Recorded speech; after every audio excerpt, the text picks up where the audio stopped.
No one wants to know how a movie ends when walking into it. With the rare exception, the conclusion of a film is one of the most impactful moments of a film. It's a part of the movie where events are tied together, character arcs are rectified, and everything is wrapped up in a way where the audience leaves feeling content and satisfied with the experience as a whole. There are times, however, where knowing how the movie ends before going in can be a strength in terms of emotional complexity and maturity, such as is the case with many prequels. Serving to set up the events of the preceding movie in a way that defines backstory and depth to characters and story beats, these films are an interesting phenomenon to watch. This is the case with Mufasa the Lion King, which is a new prequel to The Lion King from Academy Award-winning filmmaker Barry Jenkins. Walking into this film, audiences know how the story will end, as they are mostly familiar with the events that begin The Lion King. Mufasa rises to power within the Pride Lands. His relationship with his estranged brother Scar makes up the bulk of the thematic and emotional depth of that film. This is the area that the film strives to provide depth for, which is the relationship between Mufasa and Taka, as his former name was, and to allow audiences to witness firsthand the grounded and sweeping character arcs that led one of these characters to leadership and led to the downfall and exile of the other. As the film starts,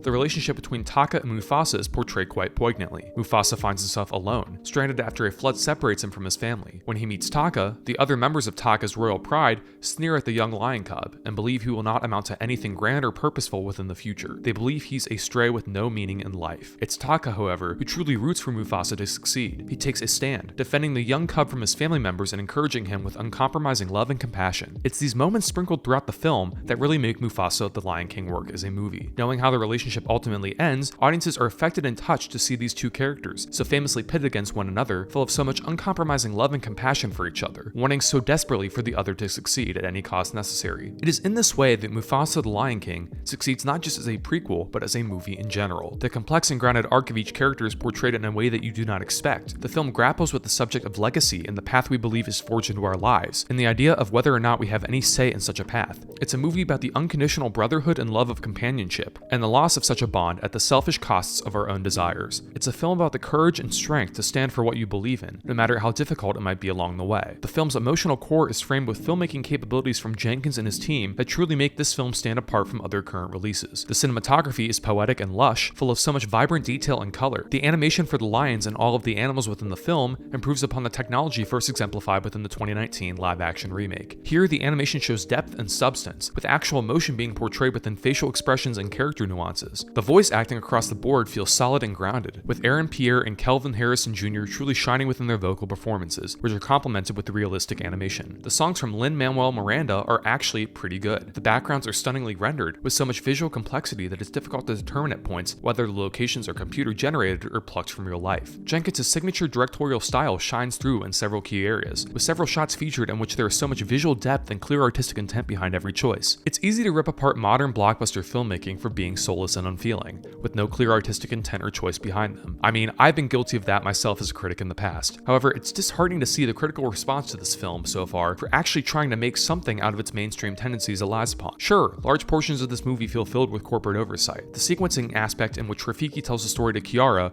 who is Simba's daughter, with the help of Timon and Pumbaa, feels likely shoehorned in to appeal to children's humor, which somewhat hurts a lot of the emotional poignancy that runs throughout this. The final 10 minutes might not feel as entirely satisfactory of a conclusion as is needed to wrap up a story like this. However, to call a film like this with clear artistic intent behind it soulless in any regard is untrue. The film is filled with moments in which Barry Jenkins is allowed to experiment and showcase a true decision behind key elements, which cannot be said the same for many other films made within the major studio landscape. It's one of the most artful and purposeful mainstream blockbusters to release in the last few years, easily surpassing most of the competition by delivering a largely emotional, resonant story about betrayal and redemption that audiences everywhere can appeal to. Sure, it might feel derivative and somewhat too lighthearted in areas, but remove the poor sequencing device from this, tighten up the pacing in small areas throughout, and add a definitive and impactful conclusion, and this could have been one of the best films to release from a major studio in some time. As it stands, the film is very good, but falls short of the goal it needed to reach to garner any lasting impact in audiences' minds. That does not, however, distract from the numerous strengths this has going for it throughout, and this film is likely to leave you with a lot to ponder as you reflect upon its story. That's why I'm giving Mufasa the Lion King a 4 out of 5 stars.